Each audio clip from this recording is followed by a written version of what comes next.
হুঁশিয়ারির পরও বন্ধ হয়নি ডুয়ার্সে নদী থেকে বেআইনিভাবে বালি পাচার।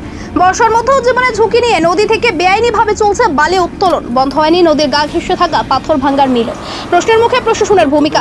সদ্য ভুটান এবং সিকিম পাহাড়ে একটানা বৃষ্টির জেরে বাঁধ ভেঙে প্লাবিত হয় লিস নদীর পার্শ্ববর্তী এলাকা। আর সেই নদী থেকেই এখনো চলছে অবৈধভাবে বালি উত্তোলন। এমনকি মাল মহকুমার চেলঘিস নদীতেও একই ছবি।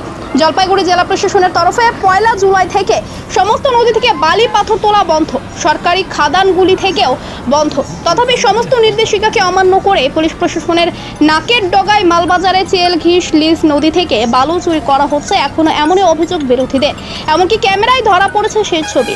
রীতিমতো নদীর মধ্যে ট্রাক্টর লরি নামিয়ে তোলা হচ্ছে বালি পাথর। এমনকি ঘিস নদীর গা ঘেঁষে রয়েছে ক্র্যাশার অর্থাৎ পাথর ভাঙ্গার মিল, যেখানে পাথর ভাঙ্গা হচ্ছে সবসময়। আর এইসব দেখে রীতিমতো উদ্বিগ্ন নদী বিশেষজ্ঞরা আচমকা প্রকাশ করছেন যেভাবে নদীতে পাথর উত্তোলন করা হচ্ছে এবং নদীর বুকে ক্রাশার গড়ে তোলা হয়েছে, তার ফলে যে কোনো সময় বড় বিপদ ঘটতে পারে। নদীর বুকে বড় বড় গর্ত তৈরি করা হয়েছে, যেখানে নদীর গতিপথ পরিবর্তন হতে পারে বলে অসংখ্য প্রকাশ করেছেন নদী বিশেষজ্ঞরা। প্রশ্ন উঠছে, কি করে পুলিশ প্রশাসনের নাকের ডগায় ভরা বর্ষা মৌসুমে নদীতে নামছে গাড়ি পাথর বালি তোলার জন্য বারবার। এবার এই ধরনের ক্র্যাশার নদীর পাশে যদি গড়ে ওঠে, তাহলে রিভারের যে হ্যাবিটেট এবং তার যে ইকোলজি, এটা অবশ্যই তার উপরে কিন্তু একটা নেতিবাচক প্রভাব আসছে। এবং ক্র্যাশারে যেই কম্পনটা অনুভূত হচ্ছে, সেটা একটা নয়েজ পলিউশন তৈরি করছে। পাশাপাশি যে ব্যাংক, সেই ব্যাংক যদি ভঙ্গুর হয়, ইমিডিয়েটলি ব্যাংকের ওপর যদি আমি গড়ে তুলি, তাহলে কিন্তু সেই ব্যাংকটাও কিন্তু ভেঙে যাওয়ার কিন্তু একটা প্রবণতা থাকছে।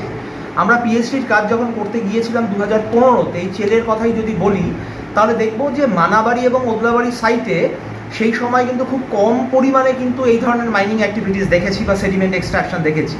কিন্তু লাস্ট এপ্রিলে ঠিক বর্ষায় বন্ধ হওয়ার আগে যখন আমরা ফিল্ডে গেলাম, নদীর বক্ষে বড় বড় গর্ত, যেটাকে আমরা পন্ডিং ইফেক্ট বলি, সেই জিনিসটা দেখতে পাচ্ছি।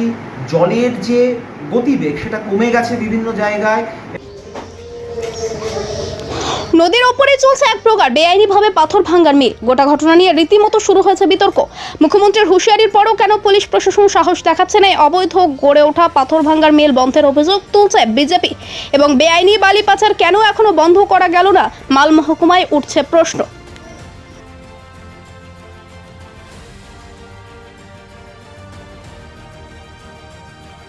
আপনারা দেখতে পাচ্ছেন যে ডুয়ার্সের বিভিন্ন নদীগুলো থেকে, যেমন ঘিস, লিস, নেওড়া, এই সমস্ত নদী থেকে অবাধে বালি পাথর চুরি হয়ে যাচ্ছে দিনের পর দিন, রাতের পর রাত।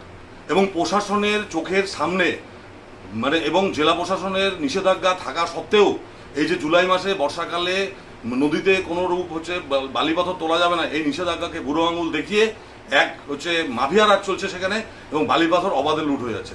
তাছাড়াও কি আজকে দেখতে পাচ্ছেন যে এনএইচের পাশে, নদীর পাশে, একেবারে নদীর লাগোয়া জায়গাতে যে reserve conservation of river act, সেই অ্যাক্টকে বুড়ো আঙুল দেখিয়ে, কনজারভেশন অফ ফরেস্ট অ্যাক্ট, সেই অ্যাক্টকে বুড়ো আঙুল দেখিয়ে মাফিয়া রাজ ওখানে তৈরি হয়েছে। এবং সেখানে ক্র্যাশার, বিভিন্ন রকমের যে এই সমস্ত ইয়েগুলো তৈরি হয়েছে, এগুলোকে অবিলম্বে বন্ধ করতে হবে। এবং যে মুখ্যমন্ত্রীর যে ঘোষণা ছিল যে অবাধে বালি পাথর লুট করা যাবে না, সেই লুট কেন হচ্ছে?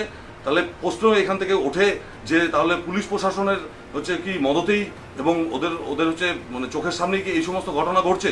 এই অবাধ লুট, বালি পাথরের অবাধ লুট অবিলম্বে বন্ধ হওয়া উচিত। কি বলবেন যে এখনো কেন বন্ধ হচ্ছে না বেআইনি বালি পাচার? বিষয় হচ্ছে মুখ্যমন্ত্রীর নির্দেশকে অনেকে অমান্য করছে। অবশ্যই আমরা দলীয়ভাবে দেখব এবং আমাদের প্রশাসনিক যে লেভেল আছে, বিএলও সাহেব আছে, আইসি সাহেব আছে, ওনাদের সঙ্গে কথা বলবো কেন মুখ্যমন্ত্রীর কথা অনুযায়ী কাজটা হচ্ছে না। সেই বিষয়টা আমরা অবশ্যই দলীয়ভাবে ওনাদের উপরে একটা বার্তা এবং চাপ দেওয়ার চেষ্টা করব। এবং অবশ্যই যারা এই কাজের সঙ্গে যুক্ত আছে তাদের বিরুদ্ধে কঠিনভাবে শাস্তির ব্যবস্থা করতে হবে। এর আগে তো মালবাজার এলাকাতেই ভাবতে পারেন, তো সেই জায়গায় সেই খরস্রোতা নদীগুলিতে এখনো বালি তোলা হচ্ছে, হ্যাঁ, স্বাভাবিক, কারণ মালবাজার এলাকার যতগুলো নদী আছে সবই হরপা বান হওয়ার জায়গা পরিস্থিতি। তো স্বাভাবিকভাবে সেই জায়গাটা আমাদের সচেতন হওয়া আরও বেশি উচিত। প্রশাসন এই বিষয়টা আরও বেশি উদ্যোগ নেওয়া উচিত। এবং আমি আইসি সাহেবকে বলবো যে ওই এলাকাগুলো, যে নদীগুলো আছে, সেখানে যদি একটা সিভিকের 24 ঘন্টা একটা পাহারার ব্যবস্থা করে, তাহলে কিন্তু এই সমস্যাটা কিছুটা হলেও কিন্তু আমরা সমাধান করতে পারবো। অভিযোগ উঠেছে যে পুলিশ রাস্তা দিয়ে হামেশাই যায়, তাদের নিজেদের সামনে জেলা প্রশাসনের নজরদারিতে থাকা দেখানো হয়েছে, নাকি মুখ্যমন্ত্রী সেই নির্দেশ পৌঁছায়নি বলা?